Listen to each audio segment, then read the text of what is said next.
Okay, it's time to talk about an album that I love being introduced to albums like this, where it kind of comes out of nowhere and sweeps me off my feet, and I love every second of it. So, yeah, let's dive into this album from a band that I didn't even know existed until I started listening to this album. Let's dive in.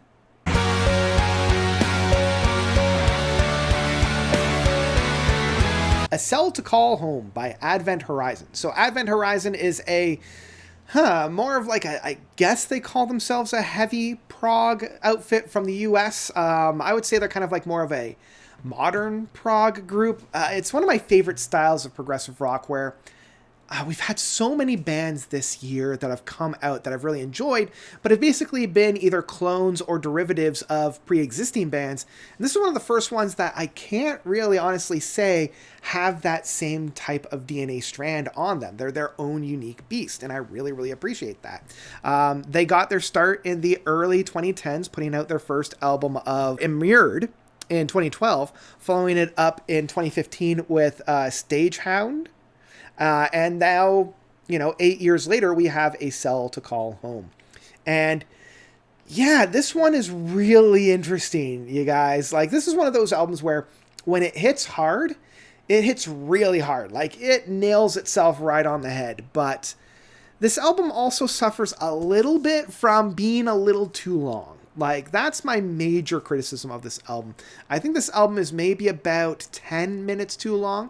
I think this album could be 45 to 50 minutes without really losing too much.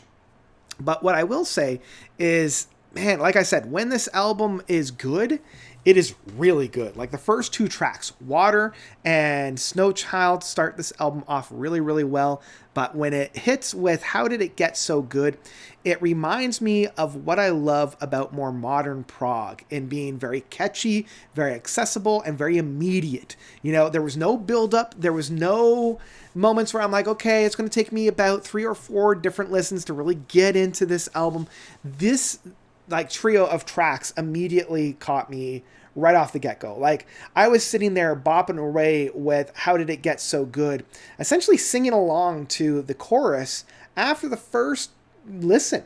And I was wondering to myself, how did this track get so good? And it has Randy McStein featured on this. And I haven't even really called out the personnel from this album, which I really feel like I need to. Riley McDonald is on guitars and vocals. We have Mike Lothgreen on drums, Carson Wood on bass and keys, and Grant Matheson on guitars. So yeah, these 4 individuals really do round out this album very, very well. And they're also not afraid to lean on other people when they see fit. Very similarly, we have Kristen Mcdonald on 2 of these tracks, Your Flame and Truth. And both of these tracks do a really good job of, continuing the flow. Specifically with Truth, and I really enjoy kind of the build-ups and payoffs that we have on this, but it's the feature off the next track of Calling It Off, the 7th track, that features our boy, your friend and mine, the wizard that is Jordan Rudess. Calling It Off is probably my favorite track off of this album, and it's one of those very well-crafted, perfectly done short prog pieces where the first half is the build-up, we have the introductions to the themes, we have ideas floating around, and then the absolute payoff at the second half, which is just the play out. And I love how they're able to build up the song and provide a brilliant stage for Jordan to come on and just strut his stuff. Like, Jordan's feature on this album is one of the best sounding Jordan features I've heard in a very, very long time. It flows. It's so satisfying. Every time Calling It Off finishes, I immediately go right back to the beginning of this.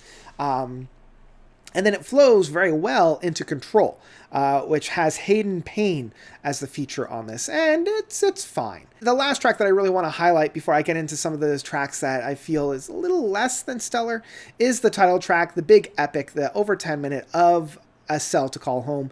And I love that they took everything that they've learned up to this point and really honed it on this track. You know, the build-ups, the payoffs.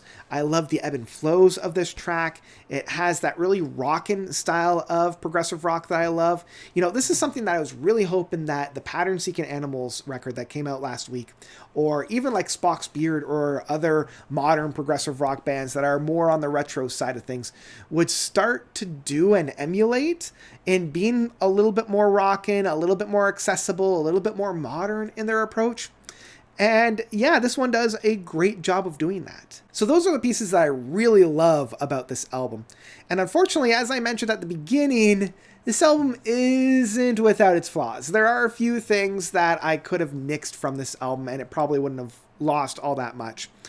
Rain on an Open Window, Your Flaws, Maybe, and Hold Me Now.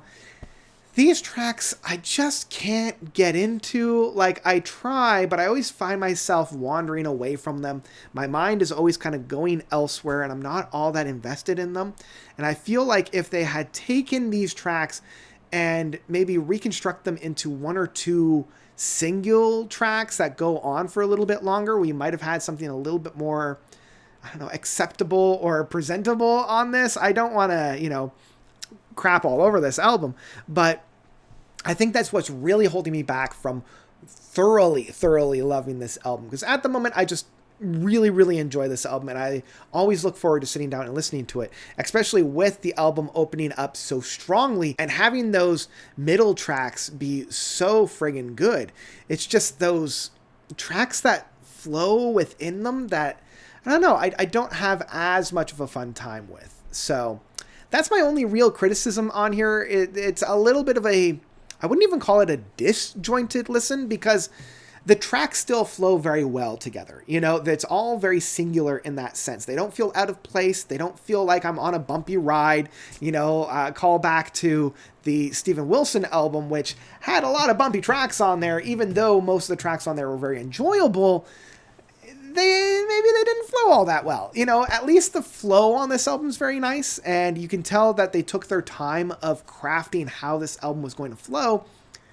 Yeah, it's just some of those tracks that are in the middling sections I'm less than excited for. So yeah, I wouldn't even call this a mixed grab bag either, because as I mentioned, the flow is very nice. I think my final rating for this album is going to be A Cell to Call Home from Advent Horizon is one I would still download. As I mentioned, when this album hits, it hits really hard. There are moments on this album that I will be thinking about. I have a year-end best of tracks playlist that I've already put 2 or 3 tracks from this album on. So, this album has some really stand out and some really great music on it. I just wish it was a little bit more consistent in terms of quality. So yeah, that's what I've got for A Cell to Call Home from Advent Horizon. It's still one I would recommend. I think anybody can listen to this and enjoy it. So it's still one that I would recommend checking out. And yeah, I want to know what you guys think about this record. If you loved it, if you hated it, what you thought about it, please let me know by commenting down below, because that's all I've got to say about it for today. So thank you all so much for watching. As always, you guys are definitely the best. And until next time, notes out.